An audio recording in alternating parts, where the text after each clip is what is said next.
Breaking news Israel. केंद्रीय सरकार ने कल बड़ा फैसला लिया है। सरकार ने 8वें वेतन आयोग के गठन का ऐलान कर दिया है। इस फैसले से केंद्रीय कर्मचारियों और पेंशनर्स को बड़ा लाभ मिलने की उम्मीद है। वेतन, भत्ते और पेंशन में सुधार पर जल्द ही चर्चा शुरू होगी। आगे की सभी अपडेट्स के लिए बने रहिए न्यूज में भारत के साथ। इंडिया का रोल, आत्मनिर्भर भारत की बढ़ती ग्लोबल पहचान। डिस्क्लेमर, यह वीडियो पब्लिक रिपोर्ट्स और न्यूज एनालिसिस पर आधारित है। इससे किसी भी प्रकार का राजनीतिक या राज्य स्तरीय घोषणा न माना जाए। दर्शकों से निवेदन है कि ऑफिशियल सोर्सेज से जानकारी वेरीफाई। माननीय मंत्री महोदय से अनुरोध करता हूं कि आप मीडिया को संबोधित करें। सबसे पहले आप सबको छठ की बहुत बहुत शुभकामनाएं। और आज छठ मैया का प्रसाद सेवन है इस कॉन्फ्रेंस के बाद में। क्या कहते हैं आप अजय जी, क्या कहते हैं? ठेकुआ। बहुत अच्छा है। आज साथियों सबसे पहले बड़ा फैसला लिया गया 8th पे कमीशन को। आज माननीय प्रधानमंत्री जी ने अप्रूव किया। 8th पे कमीशन का कॉम्पोजिशन और उसमें क्या टर्म्स ऑफ रेफरेंस रहेंगे, कितना टाइम पीरियड रहेगा, वो सारा आज अप्रूवल हुआ। और ये बहुत बड़ा महत्वपूर्ण फैसला है। आपको पता है कि अभी हाल ही में जनवरी में ही इन प्रिंसिपल अप्रूवल हुआ था कि किस तरह से 8th पे कमीशन का फॉर्मेशन किया जाए। और इतने कम समय में 8 सेंट्रल पे कमीशन का गठन भी कर दिया गया। इसके लिए काफी बड़ा कंसल्टेशन होता है। कई मंत्रालय जिनमें बड़ी संख्या में सरकारी कर्मचारी हैं सेंट्रल गवर्नमेंट के, डिफेंस हो गया, होम हो गया, रेलवे हो गया, और डीओपीटी के माध्यम से जो जॉइंट कंसल्टेटिव मैकेनिज्म है सभी यूनियंस का, सभी फेडरेशंस का, उस जेसीएम के साथ भी डिटेल्ड कंसल्टेशन होता है। इन सब कंसल्टेशंस के बाद में ये टर्म्स ऑफ रेफरेंस फॉर्मेशन किया गया है। तो ये बहुत ही एक इम्पोर्टेंट टाइमली एक्शन ले लिया गया है। और करीब 50 लाख सेंट्रल गवर्नमेंट के एम्प्लॉइज हैं। कई राज्य सरकारों के साथ भी इसमें कंसल्टेशन किया गया और करीब सभी राज्य सरकारों ने इसमें सहयोग दिया है। 18 मंथ्स के अंदर ये रिपोर्ट आएगी इसकी 8th पे कमीशन की। जस्टिस रंजना प्रकाश देसाई को इसका चेयरपर्सन बनाया गया। आप सब जानते ही हैं जस्टिस देसाई को, हमारे प्रेस काउंसिल ऑफ इंडिया की चेयरपर्सन है और बहुत ही अच्छा उनका एक long history of public service है। So she will be heading the 8th pay commission. Professor Pulak Ghosh from Bangalore IIM and mister Pankaj Jain who is secretary petroleum and natural gas, he will be the members। दूसरा बड़ा फैसला लिया गया साथियों आज, nutrient based subsidy for rabi season. आप सब जानते हैं कि माननीय प्रधानमंत्री श्री नरेंद्र मोदी जी किसानों के लिए एक के बाद एक बड़े फैसले लेते हैं और इसमें बहुत किसानों की इनकम प्रोटेक्ट हो, उनको सारे इनपुट्स कम कॉस्ट पे मिले, नए तरीके से खेती कर सकें, डिजिटल टेक्नोलॉजीज का उपयोग कर सकें, हर तरीके से क्रॉप की इंश्योरेंस हो, हर तरीके से खेती के हर एस्पेक्ट पे ध्यान देना माननीय प्रधानमंत्री जी ने शुरू से ध्यान दिया है। आज जो फैसला लिया गया है वो है जो हमारे न्यूट्रिएंट बेस्ड सब्सिडी स्कीम, उसके अंडर पी और के, वैसे पीके का कुछ और भी मतलब होता है, लेकिन यहाँ पी और के, फास्फोरस और पोटैश और सल्फर, इसकी जो 28 ग्रेड्स ऑफ पीएनके फर्टिलाइजर हैं उन सबका सब्सिडी का प्रोग्राम आज अप्रूव हुआ। और जैसा आपने पहले भी पिछले कैबिनेट ब्रीफिंग्स में देखा है, जो बड़े फैक्टर्स हैं, इंटरनेशनल प्राइसेस कितने हैं, किस तरह से कॉस्ट पे इम्पैक्ट आ रहा है, किस तरह से डिलीवर्ड प्राइसेस हमारे होते हैं, ओवरऑल सारे फैक्टर्स को मिला के जो बैलेंस्ड यूज करने के हिसाब से जो डिसाइड होता है वो आज डिसाइड किया गया है।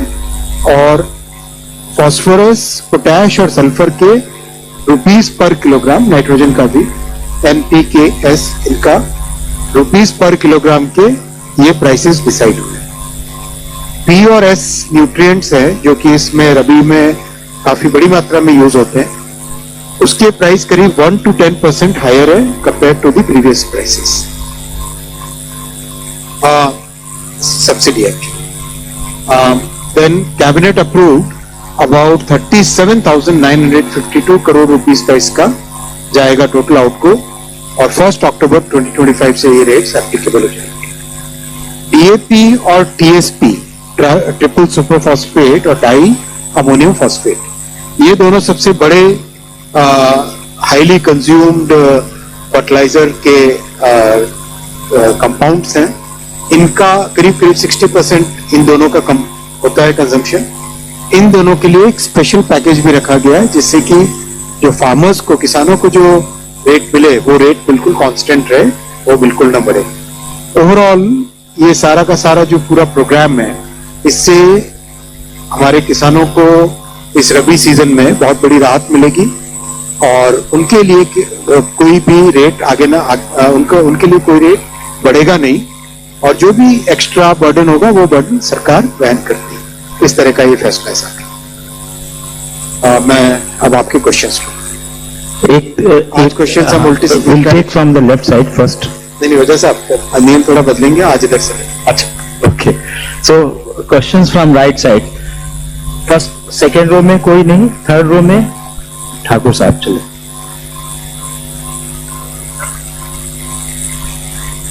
सर ये जो किया गया है अपना सेंट्रल गवर्नमेंट पे कमीशन वाले को, तो इसका कब से इम्प्लीमेंटेशन जो 18 महीने का में आएगी इसकी रिपोर्ट, इसका मतलब है मई 27 में आएगा. तो क्या इनको कुछ ग्रेचुइटी वो पहले दिया जाएगा या कैसे क्या इसका सिस्टम? पे कमीशन की रिकमेंडेशन आने दो उसके बाद बताया होगा. Next, this side nobody is there. Okay. बीच में First, सेंटर में नहीं कोई. sorry, I'm sector में 239. सर ये भले रिपोर्ट 18 महीने में देगी, उसके बाद में चीजें लागू होंगी, लेकिन लागू होने की डेट तो पहले ही आप लोगों ने तय कर ली ना, 1 जनवरी से. 1 जनवरी 2018 रिपोर्ट आने दो ना, इसके रिकमेंडेशन आने. अच्छा, अब लेफ्ट से सर अपना अपने संस्थान का परिचय भी दे दीजिए. हेलो, हाँ ठीक है, सुबह आवाज आ रही है. मैं संजीव राठी यूनि वार्ता से.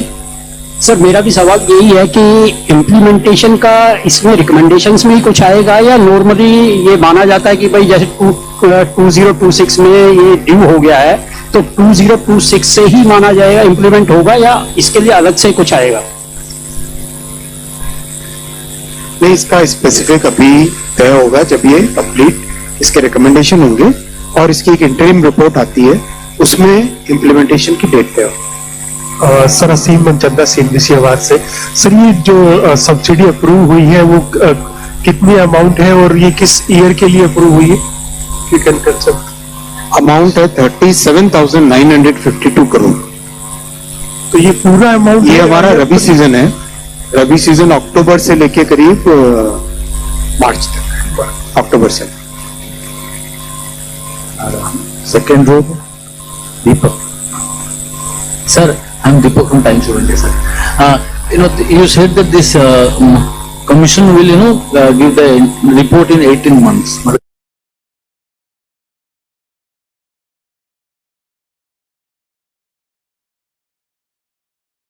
Government had announced that the new pay commission will be effective from January 2026. So what does this mean?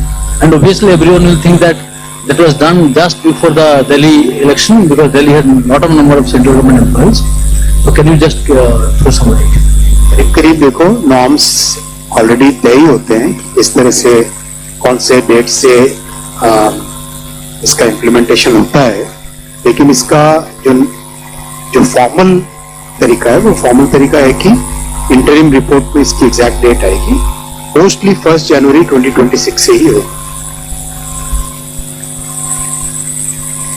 Third row, 17. Sandeep Das from Financial Express. Is this increase in the fertilizer subsidy is likely to be revised? Is likely to reflect the revised estimate of the total foods fertilizer subsidy of 1.61 lakh crore? No, naturally, it will always have the impact on the overall fertilizer subsidy that goes in. It will be increased basically, revised estimate. Correct. Third row, ISC.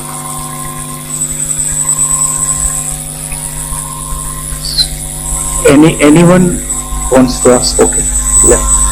Yes, 249. मैं प्रशांत Hussain, news 24 से। मैं इसके अलावा एक सवाल पूछूं कि छठ में ट्रेन की सक्सेस स्टोरी कोई है आपके पास बताने के लिए?